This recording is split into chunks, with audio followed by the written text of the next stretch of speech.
आप देख रहे हैं SY लाइव न्यूज।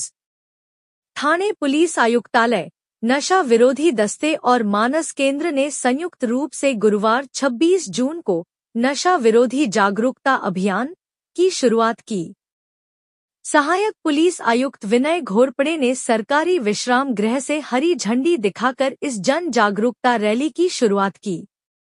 यह रैली कोट नाका बाजार क्षेत्र से तालाब पाली होते हुए सेंट जॉन स्कूल के प्रांगण में समाप्त हुई।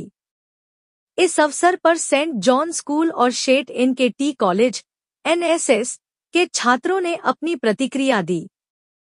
इन बच्चों ने हम सबका एक ही नारा, नशा मुक्त हो देश हमारा का नारा बुलंद किया और नागरिकों में नशे के प्रति जन जागरूकता पैदा की। वर्तमान में मुख्य रूप से युवा पीढ़ी नशे की लत में फंसती जा रही है। युवा पीढ़ी को नशे से दूर रखने के लिए पुलिस आयुक्त आशुतोष डुम्बरे की संकल्पना पर यह नशा विरोधी रैली आयोजित की गई।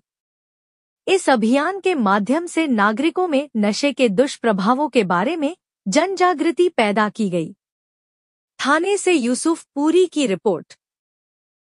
आज आंतरराष्ट्रीय अंमली पदार्थ विरोधी दिन आहे।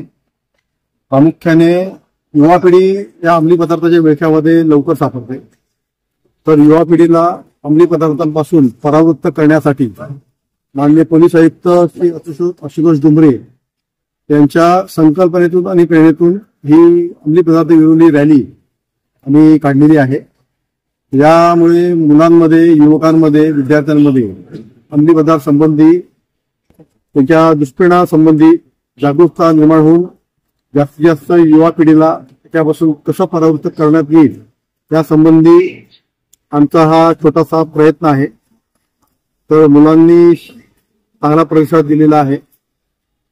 सगळे NSS व्हॉलंटियरनी रॅलीमध्ये स्वतःचा भाग दिला, कारण की आज आहे इंटरनॅशनल अँटी ड्रग्ज डे आणि जसं की वाढत्या दिवसामध्ये ड्रग्जचं सप्लाय जसा वाढतोय आणि युवकचा दृष्टिकोन बदलत चाललेला आहे, सगळीकडे क्राईमचा माहोल पसरलेला आहे। तर आमचा हे आहे की मोटिव्ह आहे की आम्हाला सगळ्यांना जागृती द्यायची की हे सगळं पुढे जाऊन तुम्हाला खूप जास्त हर्ट करणार आहे, तर त्यापेक्षा तुम्ही नवीन स्टेजवरच तुम्ही थोडंसं डेव्हलप व्हा आणि नशामुक्त व्हा, कारण की नशामुक्त झाल्यानंतरच आपल्या देशाचा सन्मान वाढेल आणि कल्याण होईल।